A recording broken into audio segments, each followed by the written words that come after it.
여러분, 오늘은요 제가 대학교 때 굉장히 참여하고 싶었던 프로젝트가 있었어요. 그런데 그 프로젝트 이 요건이 토익 스피킹 혹은 오픽 같은 영어 말하기 시험에서 점수가 일정 수준 있는 거였어요. 자, 그런데 그때 당시에 저는 토익 점수는 웬만큼 고득점 얻어놨지만은 말하기는 정말 이제 한 번도 해본 적이 없는 상태였어요. 그런데 너무 하고 싶은 거야, 그게. 그래가지고 또 궁리를 했죠. 그래서 이 무모하긴 한데 저의 이 뭐라고 해야 될까요? 말하기 시험 벼락치기 썰이 도움이 되는 분들이 있을 것 같아가지고 제가 오늘은 그 얘기를 한번 해볼게요. 일단은 그게 이제 약간 국제 뭐더라 이제 생각도 안 나. 그 국제 어떤 컨퍼런스 이런 데서 의전을 하는 그런 거였는데, 말하기 시험 요건이 뭐였냐면 오픽이나 토익 스피킹 둘 중에 일정 수준 레벨 하나만 있으면 됐어요. 자, 근데 저는 이제 토익 스피킹도 없고 오픽도 없고, 그리고 이제 여느 누구와 같이 뭐 해커스 학원도 한번 다녀보고 파고다도 다녀보고 혼자 독학도 해보고 그냥 뭐 한국어 단어 그다음에 영어 이렇게 1:1 매칭해가지고 달달달 외우기만 하던 전형적인 이제 수능 이후에 토익 시험을 본 한국 학생이었어요. 자, 그러면 이제 어떻게 할 것이냐. 일단 저는 오픽이랑 토익 스피킹 중에 토익 스피킹을 골랐어요. 이유는 다 굉장히 간단해요. 왜냐면은 절대 발화 시간이 짧죠. 네. 오픽은요, 오픽 같은 경우는 거의 40분 동안 떠들어야 되는데 토익 스피킹은 몇 분이에요? 뭐 끼케 한 11분 정도만 말을 하면 되니까 일단 암기로 커버할 수 있겠다. 내가 11분은 암기로 커버하겠다라는 생각에 이제 토익 스피킹을 선택을 했죠. 토익 스피킹이 1레벨 1부터 레벨 8까지 있잖아요. 레벨 A까지 있는데 거기에서 이제 내가 6이 있다 라고 쓰고 일단 서류 제출을 했어요. 그래서 제가 이제 계산을 했을 때는 토익 스피킹은 시험도 자주 있고 발표도 빨리 하는데 이게 서로 합격이 되고 뭐 면접을 보고 나중에 최종의 서류 제출을 할 때만 있으면 되는 거 아니야 라고 생각을 해가지고 도전을 했죠. 지금 생각하면 진짜 무모하죠. 점수가 있지도 않은데 일단 있다고 써서 냈어. 참고로 어떤 인강이라든지 학원은 다니지 않았어요. 그냥 오롯이 저 혼자 했고요. 하루에 한 8시간 이상 한 것 같아요. 그때 당시 이제 저희 학교에 스터디룸이 있었는데 그거를 야간에 빌리면 야간에 사람이 없어서 그냥 혼자 써도 무방했었어요. 그래가지고 이제 거기서 거의 날을 샜던 것 같아요. 그래서 지금 생각을 하면 내가 정말 이건 진짜 선택을 잘했다고 생각을 하는 게, 이 토익 스피킹을 보면은 7번까지는 조금 완전히 암기로 커버가 돼요.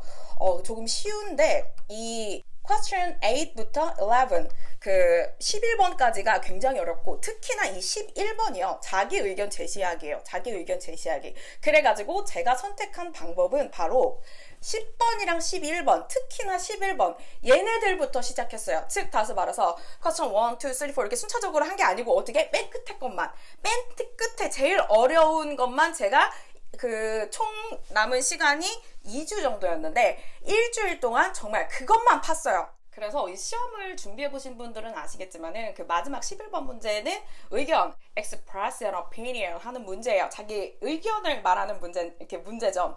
자, 그래가지고 이제 이게 책을 보면은 다 템플릿이 있어요. 자, 뭐 너 이렇게 생각해, A라고 생각해, 뭐 B라고 생각해, 이렇게 했으면은 I think that 나의 의견 for the following reasons. First of all 하고서는 내 의견 어쩌고 말하고, another reason is that 말하고, 또 이제 이거에 이제 다 말했으면 이제 for example 뭐 예를 들면은 뭐 이런 일도 있었다 이렇게 해가지고 이제 템플릿을 완성을 했는데요. 여기 있는 이 빈 공간들, 이 네모칸들은요 제가 뭘로 정리를 해야 되는 거예요? 바로 내가 스스로 만든 문장으로 이제 말을 해야 되는 거죠. 그러니까 사실은 일주일 동안 지금 이 연습을 한 거예요. 한 문장으로 내 의견 이야기하기, 이거를 그리고 빨리 이야기하기. 물론 쉽진 않았어요. 자, 그래서 이 11번 완전히 생초짜라고 해야 될까요? 말하기 생초짜가 이 11번을 진짜 무작정 암기를 하고 집중적으로 하려니까 진짜 고통스러웠어요. 말 안 나오죠.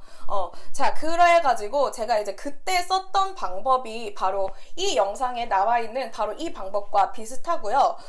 물론 근데 일주일, 2주일 한다고 해서 크게 늘진 않았지만 이게 중요한 게 뭐냐면 일주일 동안 이걸 하고 나니까 앞에 있는 문제들이 너무 쉬웠어요. 진짜로. 내가 만약에 일주일 동안 그 앞에 있는 것들을 뭐 외우고 막 이걸 다 익히고 뒤에 걸 할 거야 라고 했으면은 그 2주 안에 시험을 못 보지 않았을까? 100% 확신을 해요.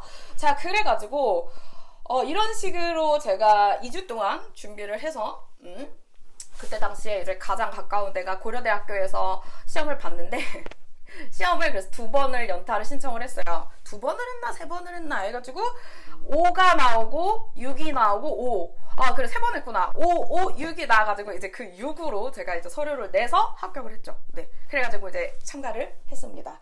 자 그래가지고 지금 이때 이제 이 공부한 가닥으로 제가 이제 그 이후에도 이제 본격적으로 취업을 준비를 할 때도 오픽이라든지 토익 스피킹을 수월하게 준비를 할 수가 있었는데요. 자 여러분 제가 이때 이 2주 동안에 제가 뭐를 느꼈냐면 바로 이 템플릿 새로 커버되지 않는 부분, 암기로 커버되지 않는 부분을 정말 쉬운 문장으로 정말 우리가 중학교 2학년 교과서에 나오는 그 정도의 문장으로만 내가 만들 수 있다면 얼마나 좋을까?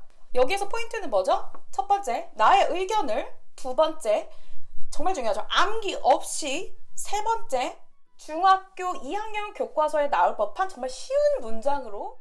네 번째, 즉석에서 말할 수 있다. 이 네 가지가요, 사실은요, 한국에서 나고 자란, 그리고 평범한 어떤 공교육이라든지 평범하게 교육을 받은 우리 한국인들이 현실적으로, 그리고 가장 효율적으로 갖출 수 있는, 그리고 갖춰야 하는 영어 실력이라고, 영어 말하기 실력이라고 생각을 해요. 자 그래가지고 이것에 대해서 구체적인 어떤 영어 실력에 관한 구체적인 얘기는 제가 메인에도 걸어놨죠? 네 여러분 이 영상이 오늘 누군가에게는 분명히 도움이 되었을 것 같아요. 여러분 이번 영상도 도움이 되셨나요? 이번 영상이 도움이 되셨다면 좋아요, 구독, 댓글 모두 환영이고요. 우리 그럼 다음 영상에서 만나요. 바이바이.